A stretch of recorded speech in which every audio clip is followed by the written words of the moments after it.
Os irmãos já enfrentaram do povo da aliança, que aguardava o Messias, a perseguição ao rei davídico, né?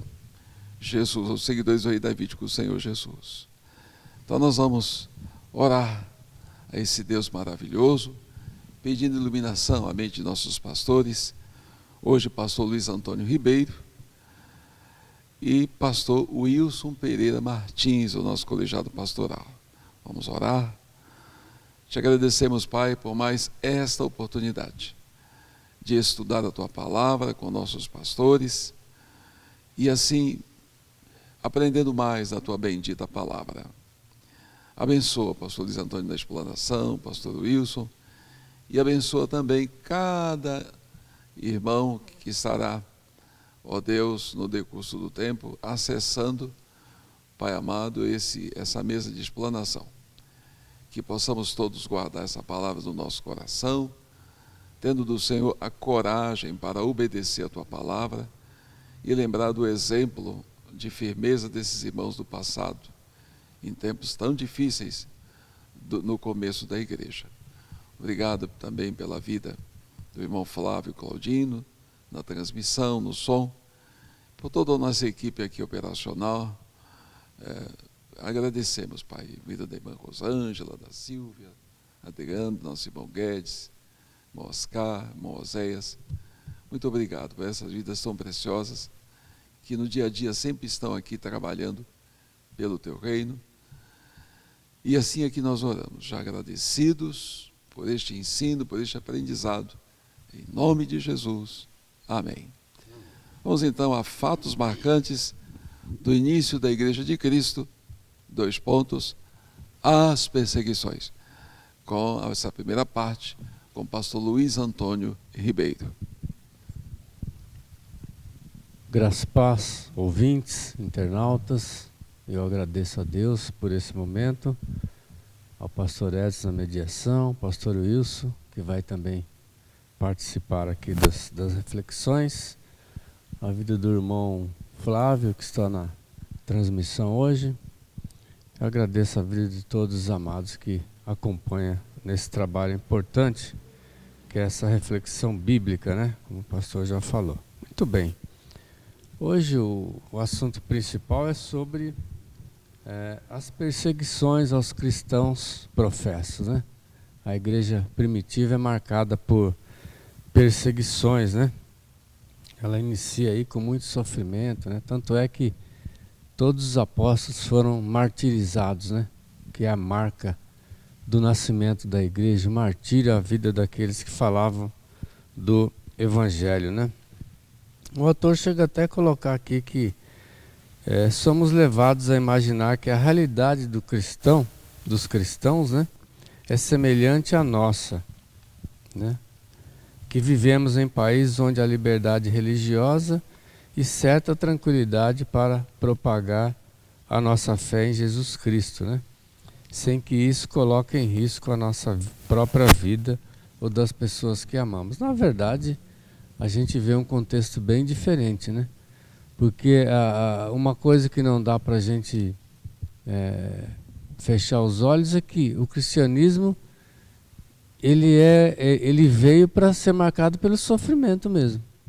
Então, os lugares onde não há nenhum sofrimento, possivelmente a gente não está sendo relevante, né?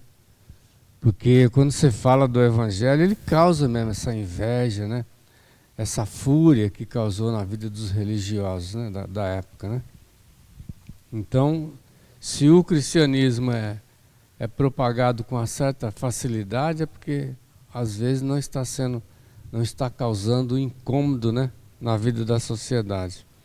Tanto é que mesmo nos nossos dias, há regiões onde o cristianismo é muito perseguido ainda, né? E há aquelas regiões onde ele é bem tranquilo.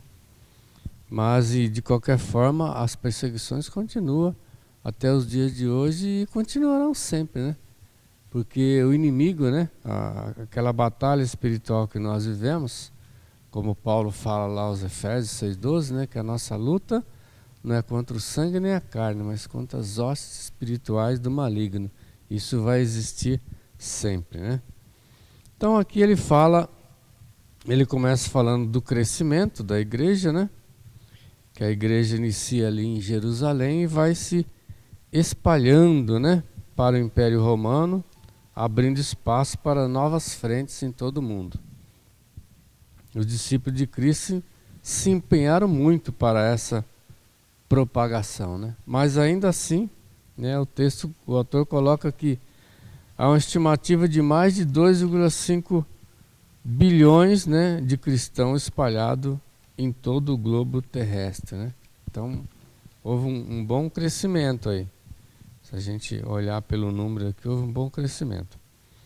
Ele fala do papel do Espírito Santo, né? O Espírito Santo é que desempenha esse papel da capacitação e do poder para a vida dos apóstolos, né? No princípio da igreja, e para a nossa vida também, né? Nós somos o templo do Espírito, né? A palavra de Deus diz que quando o indivíduo ele aceita Jesus como único Senhor e Salvador de sua vida, é dado a ele o Espírito Santo, né? Como um selo para a proteção, para poder e para ser um fomento no entendimento e propagação do Evangelho, né? Ele fala das perseguições e desafios, né? Ele diz assim: o avanço da Igreja do Senhor ainda é um desafio para nós cristãos dos dias atuais, visto que cerca de 50 países, ainda há mais de 365 milhões de irmãos enfrentando perseguições por professarem o Evangelho de Cristo. Então, olha só como as pessoas têm sido perseguidas nos nossos dias também, né? A estimativa é que 1 em cada 7 cristãos é perseguido, né? Continua ainda forte a perseguição, né? Então ele recomenda que ele fala que esses dados foram coletados pela missão Portas Abertas, né? E ele pede então que nós continuemos a orar para que os irmãos que falam do Evangelho tenham resistência, poder e sobretudo a coragem, né? Porque quando há perseguição, se não for no poder do Espírito Santo, você não vai conseguir, não vai ter firmeza para falar de Jesus. Ele fala das viagens aqui de Paulo, né, as viagens missionárias, né, que propiciou a expansão do cristianismo fora da Palestina, né, porque ele estava só ali na região de Jerusalém. Aí então a gente vê a importância da perseguição, né, porque a gente tem aquela tendência de ficar numa zona de conforto, sossegado, né. Então veio a perseguição justamente para que o evangelho se espalhasse, né? Saísse fora da Palestina e chegasse até hoje para nós, né, também, né? Foi se espalhando. Ele fala agora ele vai falar Atos 5, 17 ao 14, traz aqui sobre a perseguição e perseverança, né?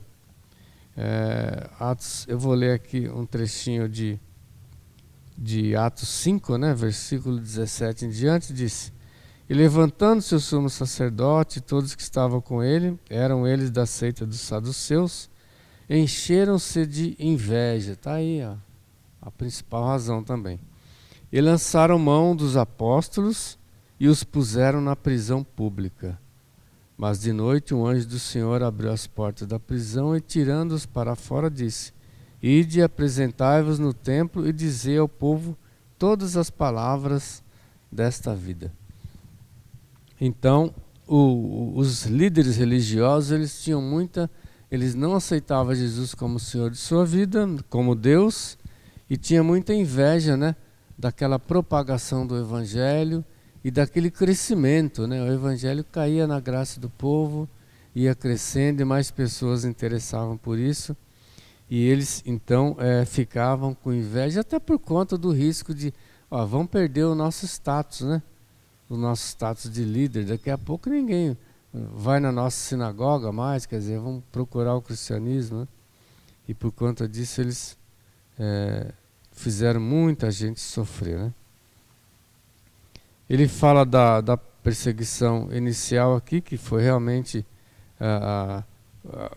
fala da fúria, né, dos líderes religiosos, ante a pregação do Evangelho, né? E por conta disso eles fizeram as represálias que nós sabemos que fizeram, né? E ele fala que a preocupação dessas autoridades religiosas centrava na tentativa de impedir a influência da propagação religiosa no sistema religioso que eles estavam a manter, né? Que eles tentavam manter. Eles tentavam manter as duras penas, aquele status deles, né? E eles correriam risco de perder aquilo por conta do crescimento do Evangelho. Ele narra aqui também a libertação miraculosa, né? As portas dos cárceres não foram suficientes para impedir a propagação do Evangelho de Jesus, né? Sendo que no período noturno, um anjo, como nós lemos aqui no capítulo 5 de Atos, né? Fala, mas de noite um anjo do Senhor abriu as portas da prisão e tirando-os para fora. Quer dizer, Deus providenciou a libertação ali, né? Dos apóstolos, eles não ficaram presos. Então o Espírito Santo estava agindo, né? Tinha perseguição, mas o Espírito o tempo todo estava agindo. Ele fala também da reunião do Sinédrio, né? O corrupto sistema de justiça da época dobrou-se à atuação divina. Nesse sentido, na manhã do dia seguinte, a injusta prisão, quando os responsáveis pelo calabouço descobriram que os apóstolos foram libertos. As autoridades ficaram completamente estarrecidas com os eventos, né? Então eles ficaram preocupados. Poxa, a gente está prendendo, aí vai o anjo lá e tira, né? Quer dizer, eles começaram a perceber que eles estavam brigando contra o próprio Deus, né? E que ninguém pode, né, brigar. Ninguém aguenta brigar contra o próprio Deus, né? E assim até hoje, né? Quando as pessoas enfrentam a igreja, né? Líderes, um próprio crente, né? Aquele crente ali justo, fazendo suas coisas, e às vezes ele é enfrentado, né? Ele é ofendido só pelo fato de ser crente, né? Então mal sabe o ímpio que está ali enfrentando, na verdade, o próprio Deus, né? Ele fala do confronto dos líderes religiosos, né? Ele fala assim, diante do Sinédrio foram apóstolos acusados de marginais, por desobedecerem às leis e às proibições de pregar o Evangelho de Jesus. Frente a este conjunto de acusações, Pedro, com poder e ousadia, afirmou, é mais importante obedecer a Deus que aos homens, né? Atos 5, 29. É mais importante obedecer a Deus que aos homens. E até hoje tem que ser assim, né? Entre uma ordem de uma autoridade qualquer e isso venha confrontar com a ordem de Deus, nós temos que obedecer a ordem de Deus, né? Vamos ser desafiados, vamos ser zombados às vezes, né? Mas o correto é isso mesmo. É mais importante obedecer a Deus que aos homens, né? Então Pedro, ele se mostra aqui com domínio próprio, né? Ele se posicionou do lado correto. Então que todos nós possamos ter esse domínio próprio também, né?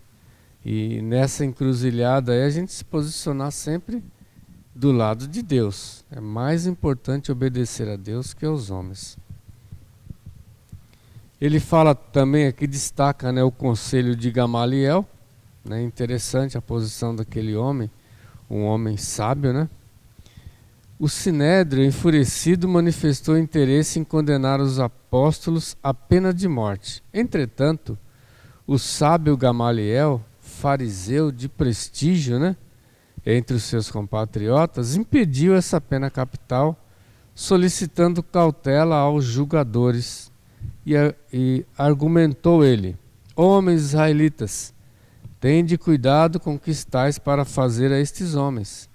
Agora vos digo, afastai-vos destes homens e deixai-os livres. Pois se este projeto ou esta obra for dos homens, se desfará. Olha só, né? Sabedoria de Gamaliel. Se for de homens, vai desaparecer. Se for de Deus, vai perpetuar. E quantos movimentos também a gente já não viu, né? Algumas igrejas que se levantaram, explodiram, né, pastor? Aí, de repente, com o tempo, foram desaparecendo. Então, não precisa da nossa ação, né? O próprio Deus está no controle de tudo. E aquilo que não for de Deus não vai prevalecer. O que for de Deus vai perpetuar e eternamente vai prevalecer, né? Ele fala da alegria na perseguição, outra coisa assim contraditória, né? Alegria na perseguição, né? Mas é uma verdade. Os cristãos da época, quando eram enfrentados, quando eram espancados, né? Aquilo não deixava eles esmorecidos e tristes, né? Ah, vamos morrer e tal. Não. Eles ficavam alegres porque eles sabiam que estava sofrendo por testemunhar o Evangelho, né?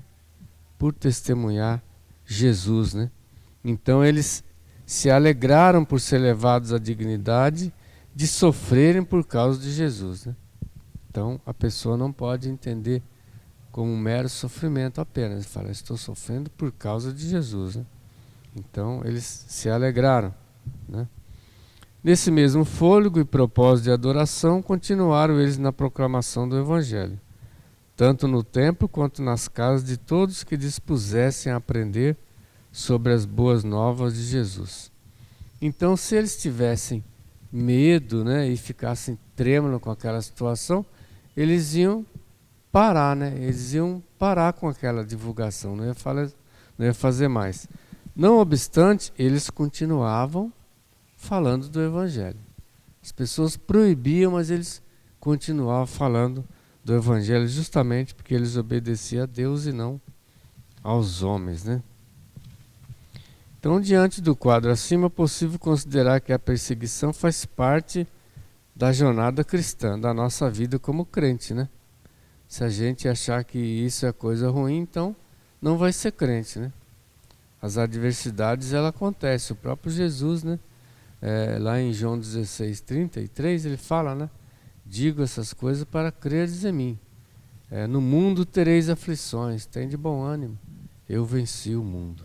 Amém? Agora eu passar para o pastor Wilson. Boa noite, pastor Edson. Boa noite, pastor Luiz Antônio, Flávio. E você que está nos assistindo ou vai assistir. Nós tivemos aqui a nossa conferência no final de semana e o pastor Gilson da hora ele pregou, né, sobre pegar a sua cruz, deixar e levar a sua cruz. E ele falou algo importante ali, né? Levar a cruz é identificar-se com a rejeição de Cristo Jesus. Dentro daquilo que o pastor Antônio estava falando, né, se nós não somos rejeitados, diz ele, né, não é porque o mundo ficou bonzinho, ou porque o perseguidor ficou bom, é que muitas vezes nós baixamos o nosso padrão, né, de cristão, e aí nós não somos rejeitados. Mas nós vimos aqui, né, que diferente, no início não teve isso. Eles eram homens que viviam a palavra do Senhor. E aqui nós caímos num testemunho de Estevão. Nós já vimos a história de Estevão, mas nós vemos aqui que os diáconos, né, ao serem escolhidos, eles eram homens cheios do Espírito Santo, sabedoria e fé, né? E Estevão, até parece irônico, né? Porque ele foi escolhido como um dos 7 diáconos da igreja para servir as mesas das viúvas ali, mas o Senhor escolheu para ser a sua testemunha e mártir, o primeiro da igreja, né? Como disse, o texto diz aqui, Estevão era cheio do Espírito Santo, tinha sabedoria, era cheio de graça e de poder. Fazia prodígios, né? O texto diz aqui no capítulo 6, verso 8, diz, Estevão, cheio de fé e de poder, fazia prodígios e grandes sinais entre o povo, né? Pregou corajosamente, ninguém podia resistir, diz o texto da palavra no 10, né? E ninguém podia resistir à sabedoria e ao espírito com que falava, né? Por isso foi alvo de ódio dos judeus, foi preso e caluniado, foi apedrejado pelos judeus. O autor, ele dá ênfase que tanto Pedro quanto aqui o Estevão, né, eles foram presos injustamente, foram condenados de forma arbitrária, não tiveram condições de se defender. E aí ele é apedrejado. Enquanto isso, olha a diferença, ele ora pelos seus carrascos dizendo: Senhor, não lhe imputes esse pecado. E quando sofria o martírio, Estevão invocava, dizia: Senhor Jesus, recebe o meu espírito, produzindo assim a vida e a morte de Cristo, lembrando aqui. O texto de Estevão 3 vezes menciona que ele era cheio do Espírito Santo. Eu vejo aqui, viu, pastor Luiz, o senhor falando aí de nós termos essa coragem, e a gente olha para Pedro, a gente olha para Estevão, a gente olha para os apóstolos, a coragem estava aqui, Eles eram homens cheios do Espírito Santo, homens que buscavam a Deus, homens que queriam viver conforme a vontade do Senhor. E aí a gente vê o contraste, aqui do homem cheio do Espírito Santo. Ele ali ora por aqueles que estão martirizando eles. Aí o texto diz que o seu rosto ele parecia com o de um anjo. E quando a gente olha para os assassinos, eles deviam estar rangendo os dentes, estavam com raivas, tomados pelo mal, enquanto matava o servo fiel do Senhor. E aí o texto aqui diz que o verso 15, o último versículo do capítulo 6, diz: então todos o que estavam assentados fixaram os olhos nele e viram seu rosto como o rosto de um anjo. E a gente vê que o Senhor recebe Estevão porque ele era um homem do Senhor. Mais um mártir aí que foi morto por servir ao Senhor, por pregar a verdade. E nós vimos na lição passada que todas as pregações ela mostrava o que os judeus faziam. Isso enfurecia ele. E aí nós passamos no capítulo 12, outro fato marcante que teve aqui na perseguição, mas o Senhor agiu, é a prisão e a libertação e a intervenção divina de Pedro. E nós vemos Pedro novamente sendo preso, ali no que o pastor mostrou pelo Sinédrio, pelo sumo sacerdote e aqui por Herodes. Diz assim o texto: por aquele tempo mandou o rei Herodes prender alguns da igreja para os maltratar, fazendo passar a fio a espada a Tiago, irmão de João. Vendo ser isto agradável aos judeus, prosseguiu prendendo também a Pedro. E eram os dias dos pães asmos. Tendo-o feito prender, lançou-o no cárcere, entregando-o a 4 escoltas de 4 soldados, cada uma, para o guardarem, tencionando apresentá-lo ao povo, depois da Páscoa. Pedro, pois, estava guardado no cárcere, mas havia oração incessante a Deus por parte da igreja a favor dele. Atos 12. Pedro foi preso pelo Sinédrio e libertado por um anjo. Atos 5, como o pastor colocou. E é algo interessante, Pedro é preso em Atos 5, é solto e os caras querem matá-los. Não reconhece, Não reconhece de maneira nenhuma. E aqui a gente vê a maldade de Herodes, Antipas. Ele prende, mata Tiago, aí o povo agrada e a gente não vê mudança nisso, Os políticos agradam aqueles que não estão dentro da vontade de Deus. Só coisas erradas. Aí aqui é preso por Herodes Agripa, neto de Herodes o Grande. Agripa matou Tiago, sendo assim o primeiro apóstolo a morrer. Aqui vemos a soberania e a providência divina, pois o Senhor libertaria Pedro novamente, usando um anjo, e puniria Agripa, como lemos. No capítulo 12 nós vemos aí, nos versículos 23 e 24 ali, ele todo pomposo, e aqui é um texto que mostra que Deus não divide a sua glória com ninguém, e ele aqui ele aceita ali a glória das pessoas, como diz o autor lá. O autor diz que ele fala, aí o povo, para bajulá-lo, começa a dizer: é um Deus falando, mas o Deus todo soberano vai lá e o enche aquela roupa pomposa que ele estava de vermes, né? E acaba com a pomposa, a farsa dele, né? O orgulho ali desse homem. Assim Deus tinha a última palavra, né? Agripa matou Tiago e o Senhor matou Agripa. Agripa estava vestido com vestes reais, mas Deus o cobriu com vermes. Agripa falava e o povo o adulava, dizendo que era a voz de Deus e não de um homem. Mas o rei divino silenciou e humilhou o soberbo rei, né? Então, enquanto a palavra do verdadeiro Deus se multiplicava, o pastor Sedano, ele escreve assim, né? Há uma mensagem sutil na morte de Herodes, pois ser devorado por vermes é um sinal da condenação eterna. Esse é o fim do diabo e dos ímpios. Isaías 14:11. No inferno onde não lhes morre o verme, nem o fogo se acaba, né? Então, Deus, ele é justo e não divide a sua glória. Como o pastor falou de um texto, o pastor Edson diz: bem-aventurados sois quando injuriarem e o perseguirem, e mentindo disserem todo mal contra vós, por minha causa.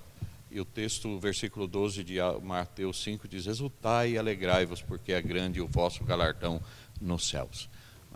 Nós, como o pastor Luiz frisou bem, não devemos crer, né, nessa teologia que diz que você aceitou Jesus Cristo, não há sofrimento, você é cabeça, não é cauda, você não vai morrer, não vai estar doente. Isso é mentira de Satanás, né? Porque o próprio Jesus nos avisou: neste mundo tereis aflições. Mas ele não parou por aí, ele disse: tende bom ânimo, né? Eu venci o mundo. Então nós somos mais que vencedores, como diz o apóstolo Paulo ali em Romanos, por Cristo Jesus, né? Então a perseguição nunca se afastou da igreja. Certamente para os que viveram durante ali os primeiros momentos da perseguição, ser perseguido parecia ser par normal. A gente não vê nenhum dos homens que escreveram ou da igreja reclamando da perseguição, né? Eles sabiam que tinham perseguição, né? E como o pastor frisou bem, eles se alegravam, eles exultavam, né, por ser preso, por estar morrendo. Eu assisti um texto, o filme de Paulo, o apóstolo, né, e mostra ali os cristãos indo para a arena lá para ser devorados por leões. Havia tristeza, mas havia certeza, a alegria de que Cristo estava com eles, né? De fato, a perseguição tem acompanhado a história da igreja, né? Isso é fato. Nós hoje não temos aqui no Brasil, em algumas regiões, uma perseguição como eles têm, mas temos perseguição velada. Não podemos falar sobre assuntos A, e B e C, não podemos professar o que cremos. Nós já vimos aí algumas leis querendo tirar a Bíblia, querendo tirar as coisas de lugares públicos. Então nós temos essa perseguição, mas é algo muito sutil em relação a que esse povo passava, mas que nós possamos ser como eles, né? Estarmos confiantes que o Senhor está tudo em suas mãos, Ele é soberano, Ele controla todas as coisas, e nos alegrarmos, né, por estarmos fazendo parte do reino de Deus e podermos pregar, professar, e se for vontade do Senhor, morrer por esse reino, né, morrer falando de Cristo Jesus. Eu não sei, o pastor Edson, o pastor Luiz Antônio já deve ter ouvido pessoas falando: pastor, essa vida é muito sofrida, a gente ser cristão. Né? Nós devemos nos alegrar, porque o nosso mestre, Cristo Jesus, morreu por nós. Deus nos abençoe e que nos ajude a aprender, né, com esses homens a viver uma vida diante do Senhor digna, né, pelo que Ele fez por nós. Amém, meu prezado pastor Wilson, amém, amém, né? Diante dessa excelente explanação do pastor Luiz Antônio e pastor Wilson Martins sobre a nossa lição do último domingo, 27/4, fatos marcantes do início da Igreja de Cristo, 2 pontos, as perseguições. Vamos então a algumas perguntas para a gente ainda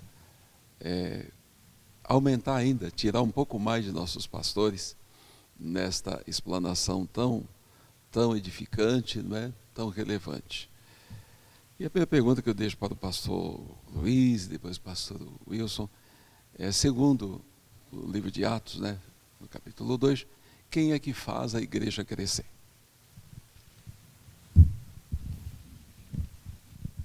Muito bem, pastor Edson. Quem faz a igreja crescer é o poder do Espírito Santo, né? E é lógico, como a gente já falou, a perseguição, ela foi usada por Deus para isso também, né? Para que o povo saísse, né, da zona de conforto e o evangelho se espalhasse, né, fora da Palestina, por todo mundo. Mas o Espírito Santo é o fomento, né, de Deus para o crescimento. Veja que no 2:4 diz assim: e todos foram cheios do Espírito Santo e começaram a falar em outras línguas, conforme o Espírito Santo lhes concedia que falasse, né? Então, ali naquele encontro, ali naquela descida do Espírito, foi o marco, né? O marco zero, né, da Igreja de Cristo, né?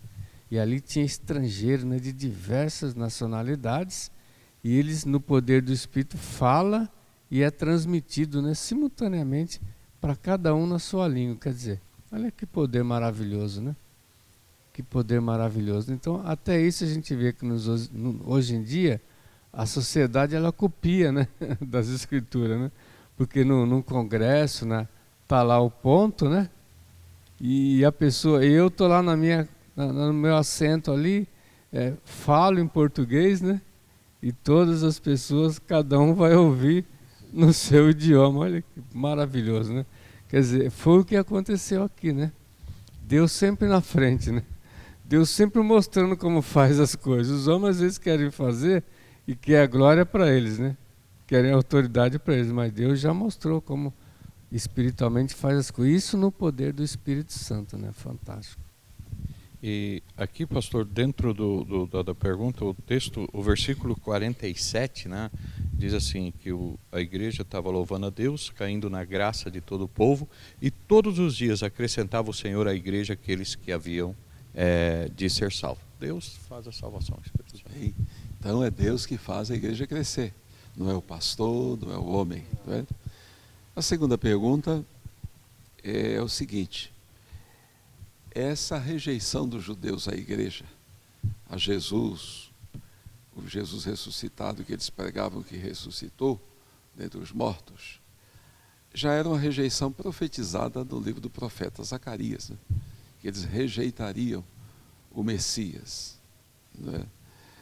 E isso está acontecendo, né? E sabemos que atualmente muitos judeus no mundo estão se convertendo e admitindo que o Messias, na verdade, já veio, não é? E no texto lá de Zacarias, falando do Messias, dessa rejeição, diz que fui traído, né, na casa de amigos meus, né? Mas também mostra no capítulo 12 que quando eles perceberem que o Messias na verdade já veio, assim como um casal que só tem um filho e perde esse filho, eles vão chorar desconsoladamente e tudo fazer para que o evangelho chegue ao mundo inteiro. Os pastores poderiam comentar essa questão?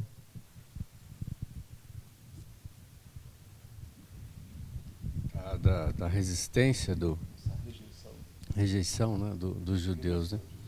Bom, primeiro como o próprio pastor falou, existia a profecia de que eles seriam mesmo, né? Deus endureceria o coração deles, né?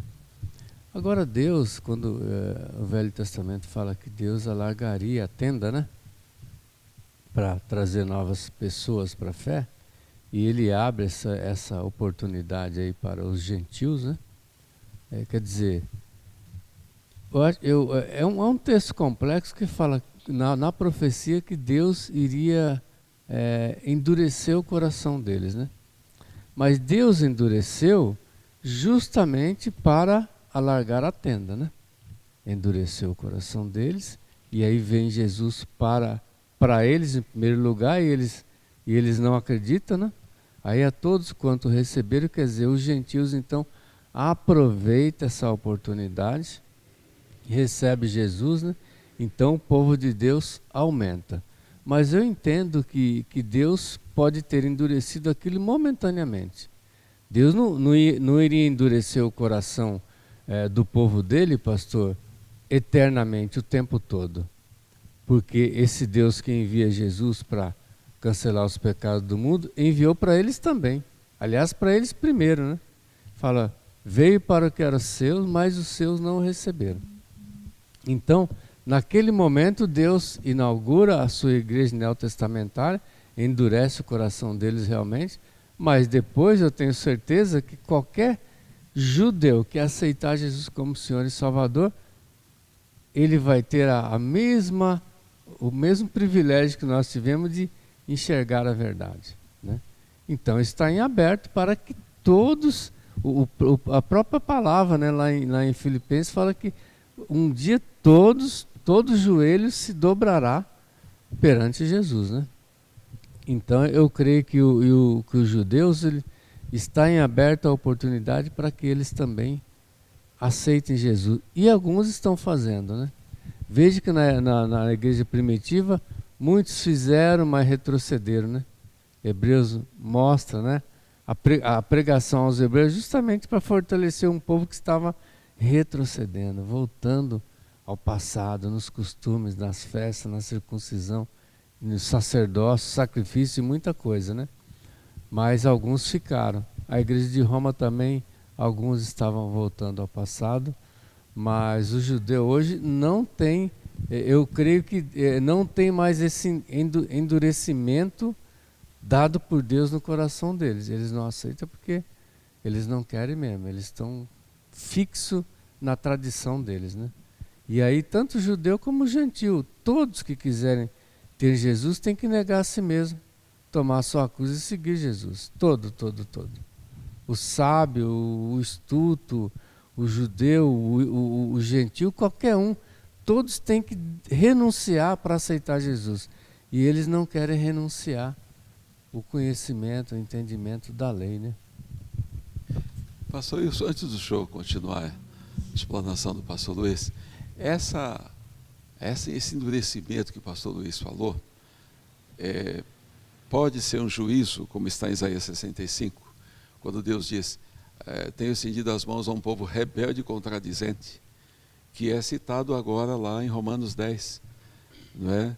Fui achado pelos que não me buscavam, não é? Ou seja, pessoas como gentios, que o pastor citou, se voltaram para Deus, e o próprio povo da aliança teve um coração endurecido. Esse endurecimento é um juízo de Deus em razão da rebeldia e contra Deus, contra o profeta, porque o profeta reclama em Isaías 53 que quem deu crédito à nossa pregação? E esse profeta Isaías foi cerrado ao meio por Manassés, possivelmente. Manassés o matou, mostrando a dureza desse povo contra Deus, né? Eu creio que sim, pastor. Nós estudamos os 6 agora, né? E nós vemos ali no texto bíblico que Deus não destruía toda a nação por causa de Salomão, de Davi, do meu servo Davi, mas a dureza era muito grande, o afastamento era muito grande. Eu creio que seja aí por causa da dureza, do pecado deles, de não aceitar, como o texto que o pastor Luiz citou lá de João 1,11, né? Veio para o que era seu, veio para o seu povo, e eles ainda não receberam, não quiseram. E como a gente olha muito para a lição fala por causa do status, por causa do poder, por causa da regalia, e ali eles não aceitaram. É claro que era um grupo pequeno que estava no poder, mas ele influenciava a população e eles não quiseram. Então eu creio assim que foi algo de olha, vocês não seguiram, agora vocês vão padecer. E é claro, como o pastor Luiz falou, para alcançar. E a gente sabe que no final, eu creio muito que ali aquela parte do Apocalipse que vai tratar dos últimos 7 anos, vai ser o cumprimento do que Daniel falou, das 69 semanas que foram já feita e a última vai ser com o judeu, ali a gente olha que toda a nação que sobrar vai se render ao Senhor, vai aceitar, vai compreender que Cristo Jesus é o Salvador e vai aceitar Jesus Cristo. Hoje a dureza do coração, junto com vocês não quiseram, Deus estabelece essa dureza do coração como como o pastor falou, fugiu. Como juízo, pastor, como juízo. Sobre o povo, ele endurece o coração. Pastor, só para pegar aquele texto que o pastor citou, né? E ler todo ele assim. Sim. O verso 19, parte B, diz assim, Moisés falando: Eu vos meterei em ciúmes com aqueles que não são povo. Com gente insensata vos provocarei a ira, né? Então Deus provocou a ira dos judeus com os gentios, abrindo a oportunidade para os gentios, né? Aí o texto que o pastor citou: fui achado pelo que não me buscavam, fui manifestado aos que por mim não perguntavam. Mas contra Israel disse: todo dia estendi as minhas mãos a um povo rebelde e contradizente. E eu entendo que Deus continua, embora Deus endureceu naquele momento, Deus continua estendendo as mãos para o povo dele, em Cristo Jesus, né? Então, eles vão ter que aceitar Jesus, né? 32, um resumo, né? Porque Deus encerrou a todos debaixo da obediência para todos usar de misericórdia. Então, a obediência é aceitar a justiça de Deus, né, pastor, em Cristo Jesus. Então, um dia haverá deles aceitarem, sim, né? Agora, você fica pensando, como é complexo as coisas espirituais, né, pastor? E aqueles que não aceitaram o partido, que mantiveram com o coração enrijecido, né? É o povo de Deus, né? Quer dizer, é um mistério como vai ser esse tratamento aí, né? É um mistério de Deus, né?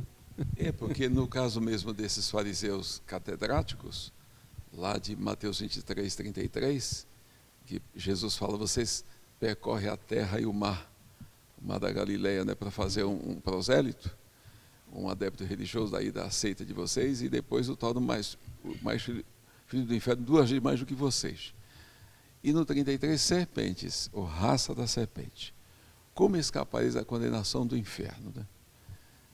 E quando Pedro prega em Atos 4,12, que em nenhum outro há salvação, ou seja, se o judeu ele não vai para o céu, que João Batista também pregou, né? Raça de víboras, como escapareis da condenação do inferno? Você não vai para o céu porque é descendente de Abraão. Sim. A salvação é por Jesus, só Jesus, né? E lembrar que os primeiros cristãos eram judeus, a maior parte eram judeus que creram que o Messias havia chegado, né? A terceira pergunta é: nós temos aí, nessa questão da perseguição, o Sinédrio, que seria hoje o nosso STJ no Brasil, né? Chancelando toda essa má vontade da elite judaica em perseguir a igreja, né? Chancelando, querendo matar, mas não matou, como citou o pastor Wilson aí, porque o Gamaliel, que era um homem ilustre, aos pés do qual cresceu Paulo, né? O apóstolo Paulo, conseguiu dizer: olha, se isso é de Deus, ninguém vai poder resistir. Se não é de Deus, aí cita lá 2 revoltas, né? Que não deu certo. Se não é de Deus, você não vai, deixa esses homens irem, porque vocês podem estar lutando contra Deus, não é? E assim ele conseguiu, Deus impediu por Gamaliel. Deus sempre tem uma voz em todo lugar, que o Sinédrio, né, desse a conseguir se matar. Na verdade, eles não conseguiram, porque eles não podiam dar pena de morte, né? Teria que passar depois pelo governador, né? Mas eles queriam matar o Pedro e João, né? Eles queriam matar. E a gente sabe que em muitas nações, quando há perseguição à igreja, os perseguidores procuram a chancela do poder judiciário, não é? Para tornar legal e digno os seus atos, como se tivesse tudo certo, não é? O que os pastores poderiam comentar, pastor Luiz Antônio e pastor Wilson. Bom, Essa seria ainda hoje uma questão atual em todo mundo? sim, pastor. Considerando que a forma como os apóstolos foram julgados, Jesus, né, foi julgado erroneamente, né? E como alguns casos que a gente tem visto, né, agora no tempo odierno, agora nos últimos dias, você fala, puxa vida, não mudou nada, né? A pessoa tem a lei, só que ele não usa a lei. Ele não usa a lei. Porque, ó, você olha aqui no capítulo 13 de Romanos, eu vou até ler um trecho, pastor, que ele fala da submissão à autoridade, né? Fala, toda alma esteja sujeita às autoridades superiores, porque não há autoridade que não venha de Deus, e as autoridades que há foram ordenadas por Deus, né? Então, a gente parte do pressuposto que a autoridade ela tem que obedecer a Deus, né? E ela te dá uma segurança até porque você sabe, não, ela não opera em justiça. Sim, Deus não opera em justiça. Então, antigamente a gente via uma polícia, a gente via como tá passando a polícia aqui, estou tranquilo nessa rua, né? Hoje em dia você vê a autoridade, você fica preocupado, porque você não sabe o que pode sair daquela autoridade ali para com você. Então ele fala, por isso quem resiste à autoridade resiste à ordenação de Deus. E os que resistem trarão sobre si mesmo a condenação. Porque os magistrados não são terror para as boas obras, mas para as más. Querem tu, pois, não temer a autoridade? Faz o bem e terás louvor dela. Porque ela é ministro de Deus para teu bem. Mas se fizeres o mal, teme, pois não traz debalde a espada. Porque é ministro de Deus e vingador para castigar o que faz o mal. Portanto, é necessário que lhes estejais sujeitos, não somente pelo castigo, mas também pela consciência. Por esta razão também, ele fala, pagais tributo, tal. Bom, muito bem. Então, diante de Jesus, por exemplo, as autoridades, elas tinham um procedimento correto a fazer, né? Existiam leis, né, para julgar de acordo com um ato criminoso. O roubo era uma coisa, o estupro era outra e tal, assim por diante. Então, diante de Jesus, eles não usaram nada disso. E a sentença não foi dada. Não foi dada. Né? O próprio líder político fala, olha, eu não vejo nenhum mal nesse homem aí, né? Quer dizer, ó, faz o que vocês quiserem, da turma de vocês aí. E as autoridades religiosas também tinham seus parâmetros na palavra de Deus para julgar. Sempre foi assim. Sempre foi assim. Eles omitiram tudo isso, né? E por conta deles falaram, não, né? Crucifica-o. Então hoje também a gente tem autoridade, mas nem sempre ela preza pela lei. E tem pessoas sendo julgadas fora dos padrões da lei. Isso é triste, né? Mas tem. Fora dos padrões da lei. O pastor tem martelado na questão de fatos, né? Tem que ter a materialidade, né? Tem que ter a materialidade. O que ele fez? Tem que provar lá. É roubo? É roubo, ele roubou. Então, é típico, né? A lei, ela fala em tipicidade, né? Todo crime tem que ter um tipo prescrito. Ah, é isso mesmo. É roubo, está lá, rouba. Ah, então ele roubou. Então o tipo é roubo, né? O tipo é furto. O tipo é crime. E estão julgando sem tipificação. Né? Não quero ouvir testemunho, não quero ouvir nem a crítica da sociedade, né? Então uma coisa esquisita, você fala, não tem acesso, fala, puxa vida, né? Igualzinho, né? O que aconteceu naquela época. Eles julgavam a revelia, né? Jesus não teve um advogado ali para falar, não, peraí, mas ele não fez isso. Ah, não, mas ele não fez isso. Não teve, né?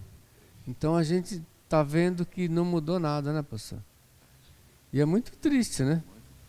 Agora a gente tem que orar, pedir a misericórdia de Deus, porque os sofrimentos vão continuar. Eu queria só aproveitar, pastor, em relação ao sofrimento, né? Atos 9, eu vou lá em Atos. Vou lá em Atos para falar o que eu era para estar falando. Em relação ao sofrimento, né? Que o pastor ressaltou essa questão do sofrimento, que o crente sofre e ele não entristece e não se esmorece e se entrega, né? Porque Jesus, ele, quando nos chamou, ele não falou que nós não iríamos sofrer, né? Veja que quando ele chama o próprio Paulo, né?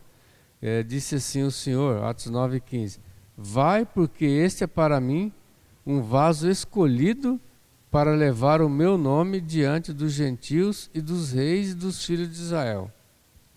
E eu lhe mostrarei quanto deve padecer pelo meu nome.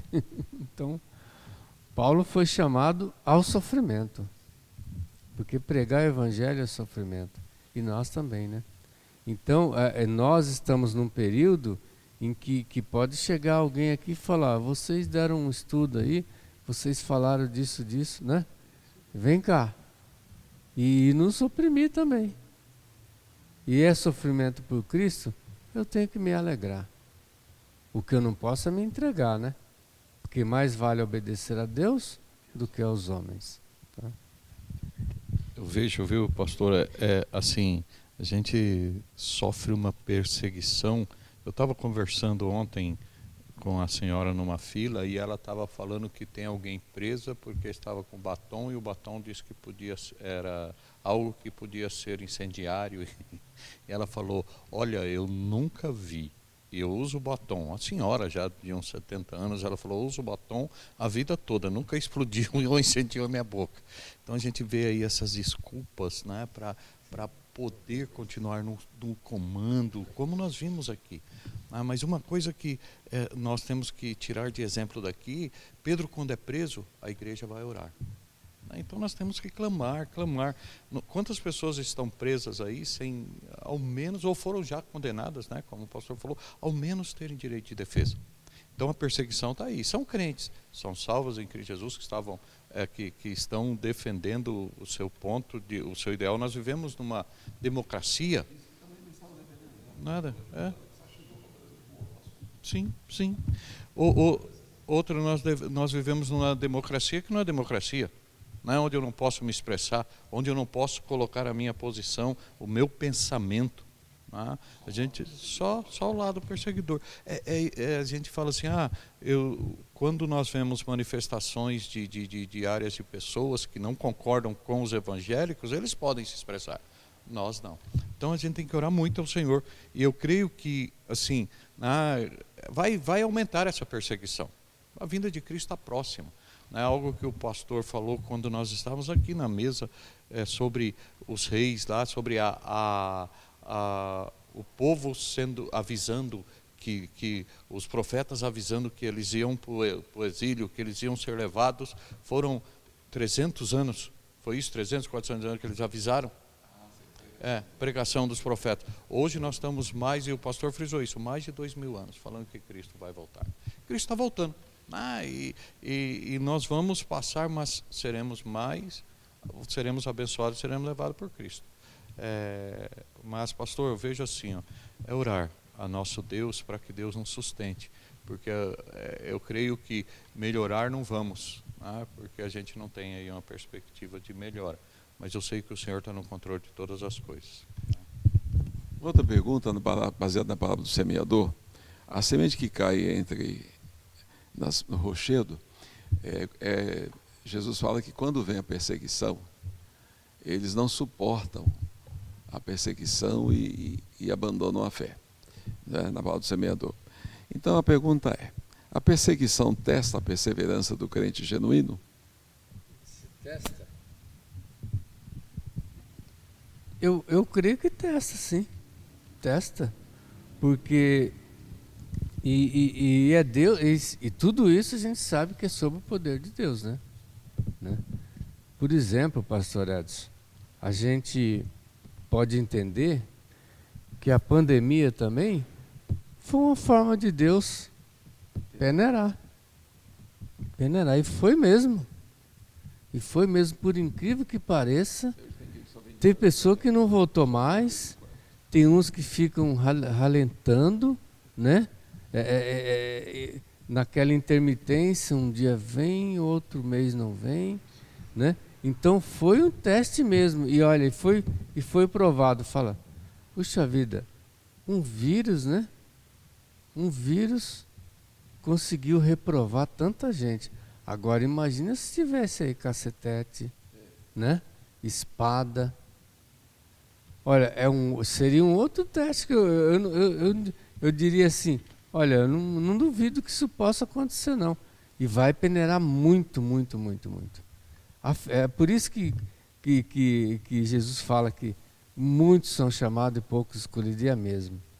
Porque quanto mais vai peneirando, quanto mais vem as dificuldades, mais pessoas vão ficando por meio do caminho. O cristianismo, eu sempre, ultimamente eu tenho ressaltado o seguinte, Deus é muito exigente. Ele dá o amor, a misericórdia, que são instrumentos maravilhosos para te sustentar, para você se fortalecer. Mas Deus é exigente. Então tem muita gente aí, aquela passagem de Mateus 7 que Jesus fala, né? Afastai-vos de mim, nunca vos conheci. Eram pessoas que aliás não fugiram, estavam na igreja, estava pregando, mas não era crente. Então, olha, o cristianismo não é fácil não, hein? Se não for a misericórdia de Deus mesmo, essa graça, né?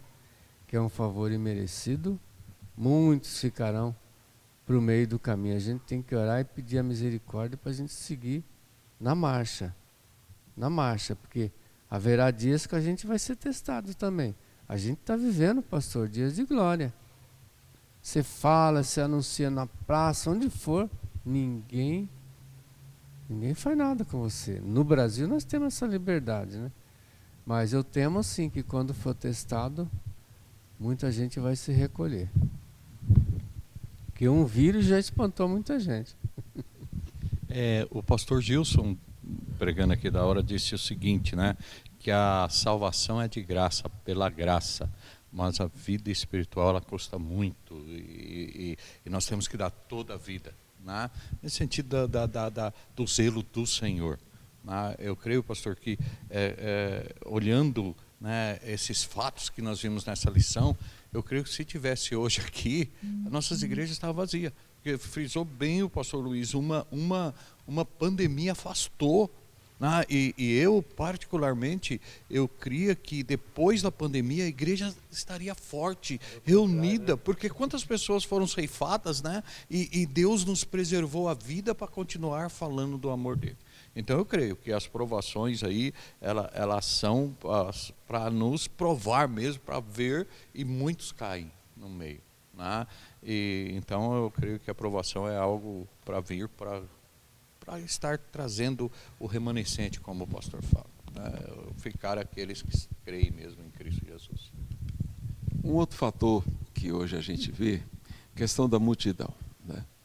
Jesus procura cegos, aleijados, a sabedoria insuperável, sempre ressuscitou mortos, tinha multidões que o cercavam, e isso era um problema para toda aquela elite judaica, até para o governador romano. Eles tinham medo, muito medo, porque muita gente o governo romano a acusar de algum outro motivo, né? E em Atos 3, com a cura aquele homem que tinha cerca de 40 anos, aquele aleijado, que todo mundo conhecia, e muita gente, aquilo se ajuntou em razão daquela cura, né? E Pedro dizendo que foi por causa do nome de Jesus, né? Que eles na verdade não tinham poder nenhum. Sim. Isso ensejou julgamento no Sinédrio, e etc. e tal. E será que ainda hoje governos, pessoas de poder na sociedade têm medo de multidões que querem reivindicar toda essa justiça que eles passavam por cima? O que os pastores acham? Pastor, a gente viu isso recentemente. Eu até conversava com a minha esposa, falei, Ivone, eu estou preocupado com essa extensão desse protesto, porque a coisa foi demorando, e mais pessoas iam para lá. Eu falei, esse negócio não vai dar certo. Justamente por causa disso, pastor. Quem está no poder e está chegando, como foi o caso, e vê aquilo ali, venha um pavor mesmo. Falei, esse povo vai me derrubar, né? Esse povo vai me derrubar e vai me tirar e vai tomar conta. Então, o medo mesmo, né, faz com que venha essa reação violenta. Foi o que aconteceu, né? Um ato violento para falar, para com isso agora. Então, a gente sempre vai ter isso, né? Por isso que eu falo, o Brasil é um país pacífico, porque a gente nunca protesta. Mas quando você vai protestar, você deixa quem está lá em cima com a pulga atrás da orelha. Eles ficam com medo, né, de perder aquele poder que não é deles, né, pastor? Foi Deus que investiu, como a palavra fala, né? Não há autoridade que não seja instituída por próprio Deus. Mas eles tomam aquilo como dele e ele não quer perder, né? Eles não têm a sabedoria de pensar assim.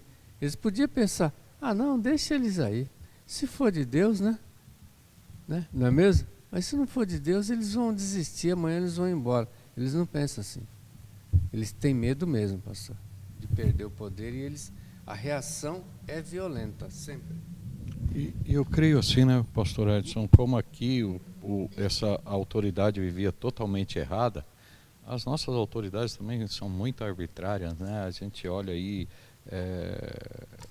presos sendo soltos, a gente foi afastado, criminosos foram afastados aí os juízes aqui do Mato Grosso, de São Paulo, porque compraram a libertação, o habeas corpus dos caras lá. Então a gente vê, quando a gente traz algo, eles ficam com medo.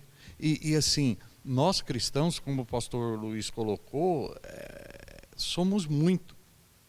Então eles têm medo. Por isso que eu creio que essa represália sobre os salvos em Cristo Jesus, sobre as igrejas, aí você vai fechar, vai fazer e prende um, prende outro, como nós vimos aí com essa ideologia de gênero. Teve uma escola que foi contrária, aí o diretor foi chamado pelo juiz para se explicar. Então aquilo eu creio que é um medo de você, da multidão de se manifestar. E não crendo que o Senhor vai tomar juízo com eles. Não é nosso juízo, o juízo é deles. A libertação de Pedro, em Atos 12, a morte de Herodes, que era um desses poderosos, como o pastor já falou, morreu comido de vermes. E a libertação de Pedro e a morte de Tiago, ao mesmo tempo, no capítulo 12, você tem a morte de Tiago, que é irmão de João, né, filho de Salomé. Deus permite que ele seja morto por Herodes, mas ao mesmo tempo Deus também mata Herodes quando ele fez um discurso como se fosse Deus. Morreu diante do povo comido de vermes. O anjo do Senhor o feriu, mostrando que Deus vigia os atos de qualquer governante e de que Deus está acima de qualquer governo, né? Ele é quem governa na verdade. E ao mesmo tempo a igreja está orando lá na casa de Maria, mãe de João Marcos, em Jerusalém. Pedro é solto, né? Os portões abrem miraculosamente e a Rode anuncia aquela criada da casa que Pedro está no portão. Não abriu de alegria para ele, e eles não acreditavam que era Pedro, que era o anjo de Pedro, né? E todos esses fatos mostram que Deus é soberano acima de tudo, de multidões, de governo, que Ele está no controle, de que nada escapa.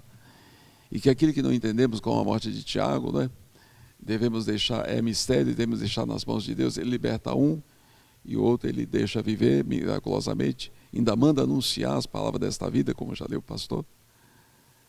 Mostra a soberania de Deus sobre tudo que acontece, governos, multidões. Pastor Pedro, pastor Luiz. Deus é soberano sobre tudo, pastor. Ele usa realmente cada um como um instrumento, como lhe apraz, né? E ele é realmente soberano sobre tudo e sobre todos. Se a gente achar que alguma coisa não é, a gente nega a soberania, né? E Deus é soberano. Ele age a si mesmo.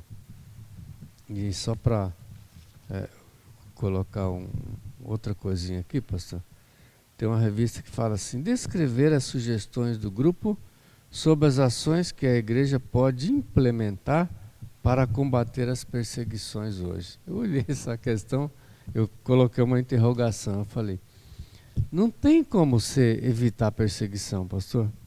Qual a sugestão? Que ação que a igreja teria para implementar as perseguições, né? Para combater as perseguições? Quando o Evangelho lá em Mateus, né? No Sermão do Monte, ele fala que nós temos que ser sal e luz, e fala que a luz não pode colocar debaixo, né? A luz tem que ser colocada num lugar alto para iluminar. Então não tem como você evitar. Você só pode evitar a perseguição se você não falar de Cristo, pastor. Olha, vamos armar uma estratégia aqui, irmãos, para a gente não ser perseguido. Não fala mais de Jesus. Só promete, exatamente. Você inverte, né? Você só vai falar essas coisas e não vai falar de Jesus. Porque se nós falarmos de Jesus, quanto mais nós falarmos, mais nós seremos perseguidos. Então é claro que a gente não está sendo perseguido, irmãos, porque como o pastor Wilson falou, o evangelho está sendo colocado de uma forma muito rasa, né? Muito light.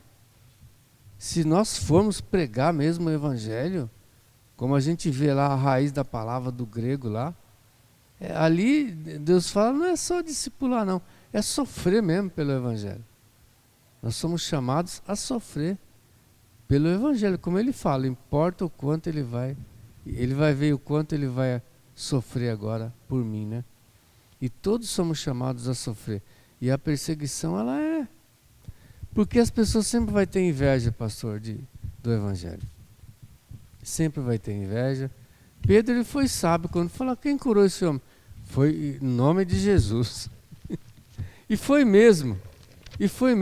Ele não podia sequer ter a pompa de falar, foi a minha oração, né? Eu impus as minhas mãos e ele... Não. Se ele falasse aquilo, ele estaria blasfemando e ainda iria apanhar mais ainda, porque ele estava querendo tomar o lugar de todo mundo. Mas é o nome de Jesus. E olha a sabedoria de Deus, né, pastor? Ele sabia que todo mundo ia sofrer. Então, o nome de Jesus é relevante, faz essas coisas. Cura enfermidade, ressuscita mortos, né? E aí deixa os homens loucos, mas cadê esse nome? Cadê esse poder? Eles não conseguem pegar, né? Então eles batem na gente, eles massacram, mas nada disso pode impedir a propagação do evangelho. E vai pregar, olha, e vai continuar pregando. Por quê? Porque o poder é invisível, né? O poder é invisível, mas é real, né? Eu acho é maravilhoso isso. O poder é invisível, mas é real. Matamos Jesus, não matou nada, ele foi ressurreto. Agora só o nome dele tem tanto poder quanto ele estava aqui, né? Tem tanto poder quanto ele estava. Então como é que você vai combater esse nome? Então a gente tem que ser encorajado mesmo, pastor. E ainda que vier um sofrimento, a gente sabe o que Deus tem para nós, né? Na outra vez a gente sabe que é isso que deve confortar a gente em continuar pregando. Eu creio que Deus é soberano, né? Quando a gente olha aqui os apóstolos sendo presos, apanhando, mas eles não deixavam de falar a palavra, né? E Deus liberta Pedro e fala para Pedro, vá lá para o templo lá falar. Então, nisso a gente vê a Deus, ele fazendo as pessoas crescerem, ou o evangelho ser propagado. Em relação ao capítulo 12 aqui, quando morre Tiago, né, como o pastor falou, essas coisas não temos entendimento. Porque Deus não preservou Tiago também juntamente com Pedro? É do Senhor, mas ele preserva Pedro e a soberania dele faz o evangelho chegar até nós. Quantas Bíblias foram queimadas? Quantos crentes foram mortos? Mas a palavra do Senhor ficou, porque é o Senhor que controla, não é o homem. O homem não tem, né? Se for por nós, se nós formos, nós vamos fazer essa estratégia aí que o pastor falou. Qual estratégia? Vamos falar só para aquele, como você chama, aí você vai fazer um interrogatório para ver se o cara ele é complacente a ouvir. Sim. E você fala. Se for contrário, eu nem falo. Então não tem estratégia, a estratégia é do Senhor. Ide por todo mundo pregar o evangelho. Eu estou no comando. Jesus está no comando. Então vejo Jesus aí na soberania, pastor. Quantas pessoas já se levantaram contra o evangelho? Quantas pessoas se levantam? mas a verdadeira igreja de Cristo prevalece, porque Cristo está no comando. Então, pastor, o Deus que foi soberano para dizer assim que Estevão era um homem cheio do Espírito Santo, foi soberano também para deixar o que acontecesse com Estevão. Era um homem, e deixou de ser um homem cheio do Espírito Santo? Não. Ele foi apedrejado e morto, sendo um homem cheio do Espírito Santo. Sim. Olha o finalzinho do que ele fala ali. Vocês veem Estevão pregando um grande sermão e morrendo, Sim. ninguém se convertendo. E Pedro faz um sermão, cerca de 3.000 se convertem. Só que assistindo a pregação de Estevão, estava um jovem, consentindo com aquele, porque ele era do Sinédrio, que era Saulo de Tarso, que não tornaria depois de Cristo o maior pregador do Evangelho, escrevendo 3 epístolas, mostrando que o importante é lançar a semente e deixar Deus cuidar do resultado. Sim, verdade. E aí eu gostaria de também lembrar que, por mais que alguém seja poderoso, Deus julga os poderosos. É o caso da morte de Herodes. Sim. E morreu sem Cristo e foi para o inferno. Quer dizer, a igreja anuncia o Evangelho pelo amor de Deus para que o ímpio não vá para o inferno. Mas se ele prefere perseguir a igreja e ir para o inferno, ele vai para o inferno então, e o crente vai para o céu, porque essa passagem na terra é muito rápida. Nós passamos por aqui muito rápido. Que adiantou ganhar o mundo inteiro e perder a alma, como diz Jesus. E outra pergunta que eu quero deixar também com os pastores é: neste momento, não só do Brasil, mas em outros países cristãos, porque sabemos que todos os países cristãos, onde há um país cristão, há liberdade religiosa, para todas as religiões.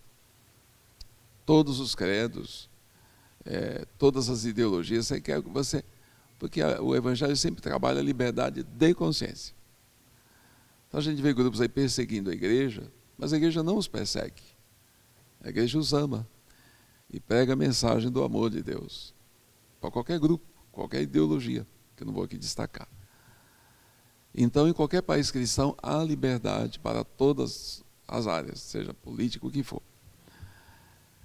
Então, o país cristão. Agora, países comunistas ou islâmicos, sabemos que a igreja é perseguida, ela não pode ter adoração pública, E hoje, no nosso país, nós temos aí muitos, até pastores, líderes e muita gente nova apoiando partidos comunistas e votando em ideologias comunistas e defendendo-as dentro da igreja. Quer dizer, ele está colaborando com o algoz lá na frente, que vai perseguir, que vai matar, que vai prender e que vai trazer muito sofrimento para a igreja, Como os amados pastores enxergam esse momento hoje no Brasil? Líderes de expressão, defendendo a ideologia, que lá em países comunistas como Cuba, China e outros, Rússia, tem muito crente preso, julgado sem testemunho de defesa, sem nada, só porque estavam pregando o Evangelho. Como os irmãos pastores podem dizer algo para nós sobre isso? Pastor, eu penso assim, que as pessoas que agem assim, elas têm que falar com o Pai Celestial, se arrepender de fato, porque o cristianismo, ele não permite essa associação com nada. O cristianismo, pastor, isso não permite associação com nada. Isso é fato. Quando Jesus, lá em Lucas 9:23, ele fala o quê? Quem quiser vir após mim, negue-se a si mesmo, toma cada dia a sua cruz e siga-me. Então, o cristianismo é a negação deste mundo, é a renúncia de qualquer coisa que não seja Cristo. Então, tem que renunciar. Então, o que a gente vê, pastor, são líderes fracos, Líderes fracos, que quer agradar a Deus e ao homem, e não dá para fazer isso.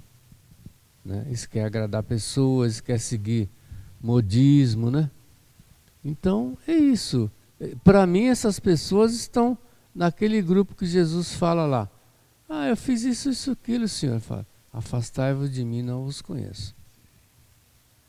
Porque não dá, né? Porque essas ideologias, qualquer ideologia que é contrária ao cristianismo, a gente sabe que eles desdenham mesmo, eles desprezam, eles perseguem, eles perseguem para mostrar para os outros, tá vendo? Ó, o que a gente faz com esse pessoal, com o crente, cadê o poder, né? Fizeram isso com Davi nas orações dele do Salmo, a gente vê lá, né? E os ímpios zombavam dele, cadê o seu Deus, né? Hoje em dia é a mesma coisa. Então, a gente se associar com esse tipo de ideologia e pessoas é negar que a gente verdadeiramente não tem Cristo como nosso Senhor. Porque quem tem Cristo como seu Senhor, ele tem que obedecer a Cristo. E ele vai na contramão mesmo de tudo isso aí. Então a pessoa que faz isso é a pessoa que não quer sofrimento, né? O pastor não quer sofrimento. O que leva uma pessoa, por exemplo, a falar, essa parte do tempo eu vou pintar de preto. O que é isso senão uma afronta ao sistema cristão? É uma afronta. Porque o mundo está fazendo, eu vou fazer também. Se eu não fizer, eu não encho isso daqui. Eu não trago pessoas. Então o que o mundo faz? Vamos fazer. E assim a gente vai trazendo e depois a gente ganha para Cristo. Mentira. Se você não ganhar com a verdade estampada, você não vai contornando não, porque você não vai ganhar não.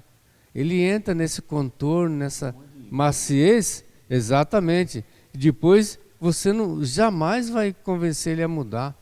Ele entrou daquele jeito. Então, para entrar tem que ser como Jesus fala em Lucas 9:23. Quem quiser vir a mim, negue-se a si mesmo. Você não é obrigado, mas se você quiser, negue-se a si mesmo. Negar a si mesmo é negar a ideologia, pastor, é negar tudo. E ficar só com Cristo. Eu não compreendo, pastor Edson, como eu posso conciliar o pecado, a gente pode conciliar o pecado com a palavra do Senhor, o viver cristão. Quando a gente olha para esses partidos que são aí, pregam comunismo, pregam o islamismo e essas religiões que fogem da palavra do Senhor, pessoas, não tem como você defender.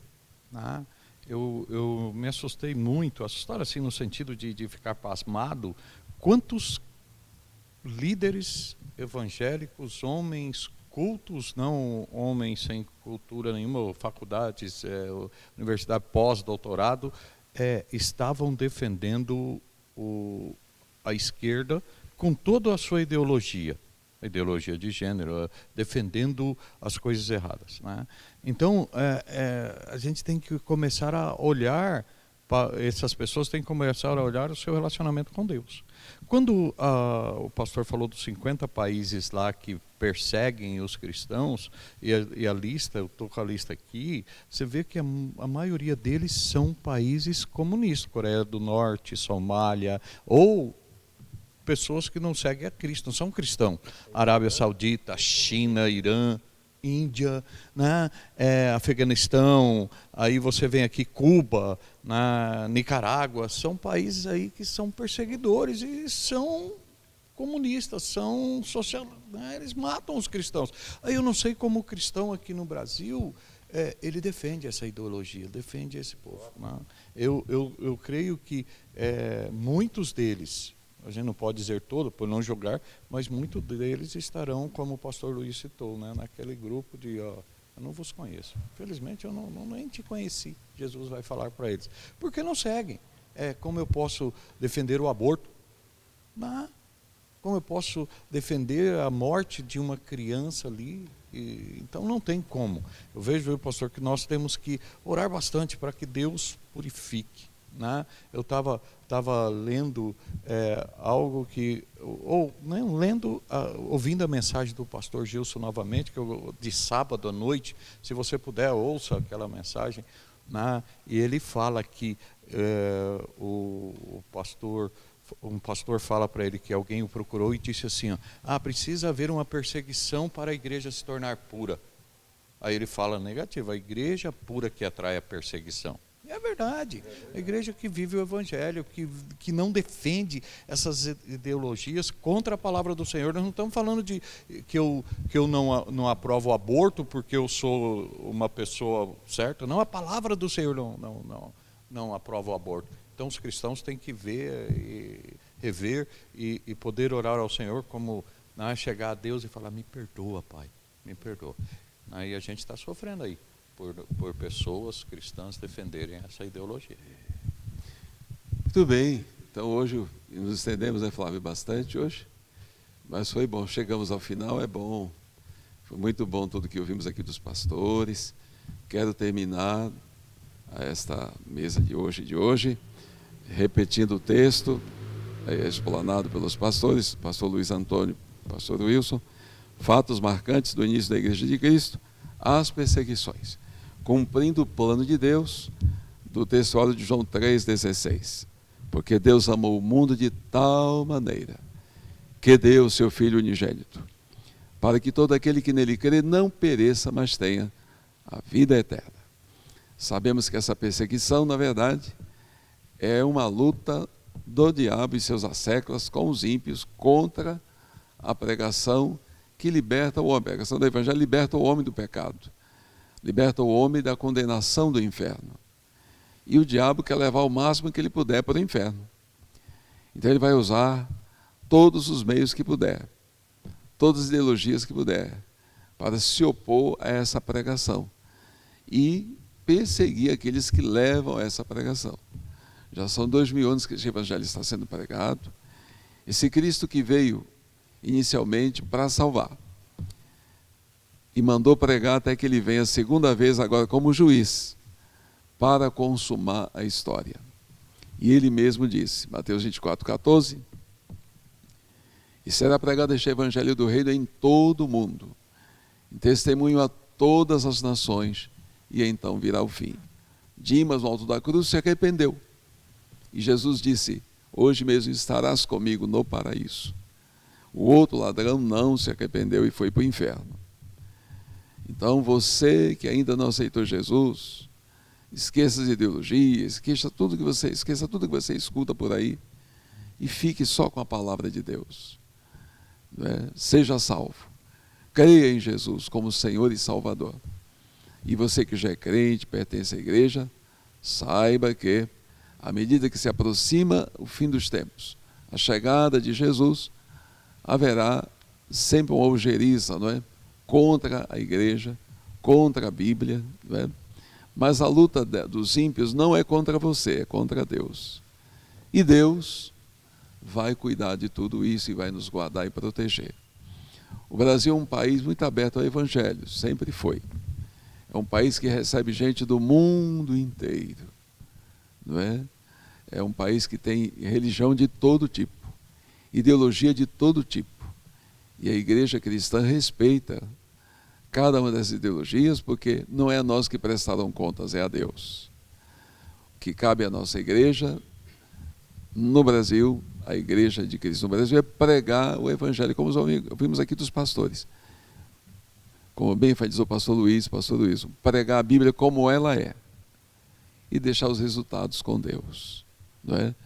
E essa pregação enseja assim dificuldades, porque o homem sem Cristo ele reage mesmo, não é? Contra Deus, contra a igreja, contra a Bíblia. E quero terminar citando pessoas que você conhece, que eu também já conheci, não é? Que odiavam pastores, a igreja, não é? E hoje são crentes, não é? Tem Jesus, e como lamentam ter perseguido a igreja, pastores, parentes crentes, né? E hoje eles são perseguidos também e falam desse amor de Deus.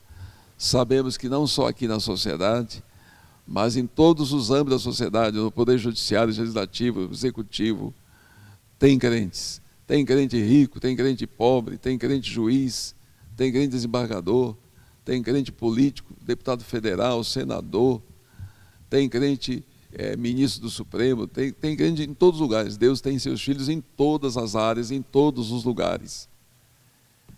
E são luz do Senhor em todos os lugares, levando essa mensagem bendita. Nós vamos então orar, encerrando esta mesa, E convido o pastor Wilson para orar, depois o pastor Luiz também, e avisando que amanhã, dia 1º de maio, teremos o nosso almoço anual de confraternização. Então, nós teremos, perdão aqui pela falha, na verdade eu confundi, amanhã é dia 2, teremos culto da UMM na casa da irmã Abigail Moraes, Abigail e Antônio Moraes, amanhã dia 2. Queremos então convidar você, amanhã nós temos às 15 horas o pastor Luiz Antônio lá em Ameliópolis, em culto evangelístico, na residência do casal Euclides e Camosina Santos, e a sede, no templo sede amanhã à noite, nós temos aqui os nossos jovens 7h30 da noite, jovens e adolescentes. Então você que é adulto também venha, vamos apoiar nossos jovens aqui no templo 7, ok? E que Deus, e no domingo aqui às 9 da manhã, às 10h30 escola bíblica dominical, depois à noite 6 horas da tarde escola de treinamento, a Bíblia estudada de forma prática, e às 19h15 nós temos aí 19h10, 19h15, a chamada ao culto, para mais um culto na presença de Deus, nesse próximo domingo. Nesse próximo domingo de manhã prega o pastor Clóvis pela escala do nosso colegiado, né? Então, esteja aí conosco, você é o nosso convidado especial. Vamos então acompanhar, lembrar também que o irmão William, que estaria aqui hoje, não está em razão da saúde do seu papai, né? Que estava internado na UPA, nosso querido irmão Jeremias. Então vamos, pastor Wilson vai estar orando agora, pastor Luiz Antônio também.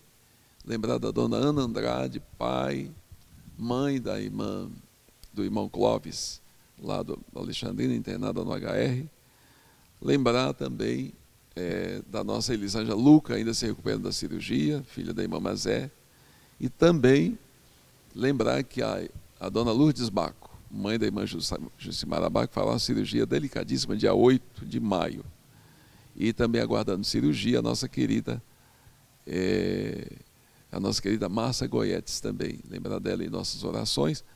E finalmente também peço aos pastores a orar pelo nosso país, que o Brasil sempre seja um país livre para o Evangelho, um país que recebe gente do mundo inteiro, que tenhamos governantes que operem a justiça de Deus e um povo consciente da justiça de Deus que traz paz para todos em Cristo. Pai, muito obrigado por esse tempo que passamos aqui, Senhor. Obrigado pelos irmãos que nos acompanham, por aqueles que vão acompanhar, ó Deus de amor, essa palavra. Que o Senhor possa, ó Deus, falar aos seus corações. Obrigado pelos exemplos, ó Deus, desses homens, ó Deus, fiéis ao Senhor, que se submeteram à sua vontade, ó Deus, e viveram conforme o teu querer e glorificar o teu nome, pregando, ó Deus, o Evangelho, que chegou até nós, ó Deus de amor. Somos gratos. Ajuda-nos, ó Deus, nesse tempo que vivemos, que nós também possamos ser fiéis, ó Deus, nós possamos ser, ó Deus, verdadeiros discípulos de Cristo Jesus, vivendo a sua palavra, ó Deus, não negociando com nada, ó Pai, mas somente, ó Deus, vivendo conforme a tua vontade. Abençoa a tua igreja, ó Deus de amor, que possa, ó Deus, também fazer a tua vontade, ó Deus. Ajuda-nos, ó Deus, a ser luz. Ajuda-nos, ó Deus de amor, a ser sal, ó Deus, dando tempero a esse povo que está perdido, a esse povo que está desesperado, ó Deus, vivendo sem, ó Deus, nenhuma esperança. E obrigado por nos dar essa esperança através de Cristo Jesus. Somos gratos a Deus por viver num país onde podemos professar Cristo Jesus como Senhor e Salvador.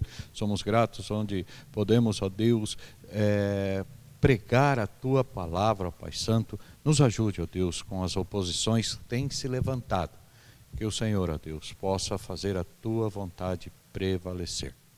Ó Deus, te pedimos que dê entendimento às nossas autoridades, aos vereadores, aos prefeitos, ó Deus, aos deputados estaduais, federais, senadores, governadores, ó Deus, ao presidente, ao Supremo Tribunal, ó Deus de amor, aos juízes, que eles estão ali porque, ó Deus, o Senhor os colocou, e que eles possam, ó Deus, buscar a tua justiça, que eles possam, ó Deus, buscar o teu querer.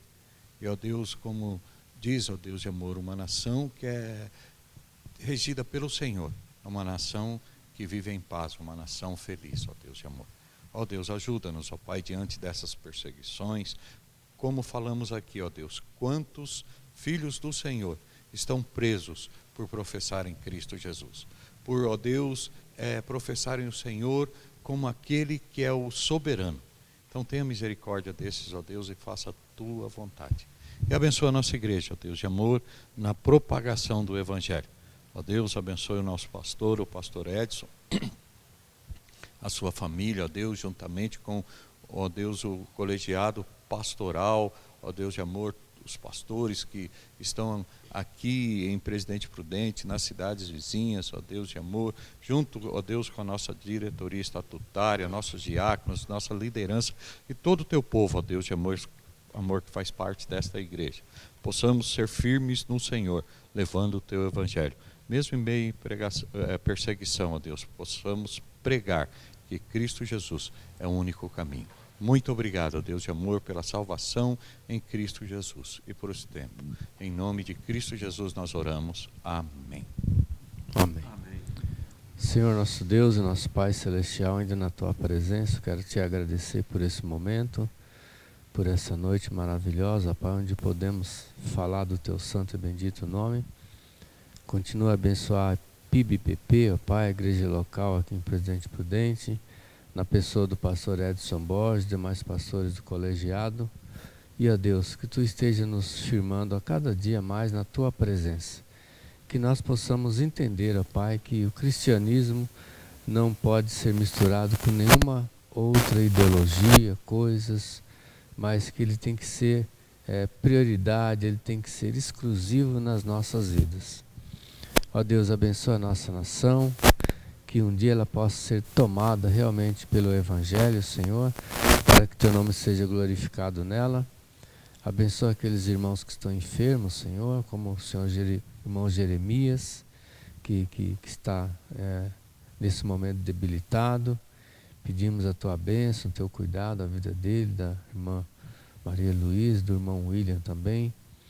E os demais enfermos, aqueles que estão para fazer cirurgia, como a senhora Baco e outros, aqueles que estão recuperando de cirurgia, como a irmã Elisângela. Continua a cuidar, ó Pai, da Elisângela, da Maria José, Maria Antonieta, toda a família, e sobretudo que ela venha se recuperar bem e logo estar no nosso meio, Te adorando novamente. Obrigado, Deus, pela Tua bondade e misericórdia. Obrigado pela vida dos internautas que Tu nos acompanha toda sexta-feira.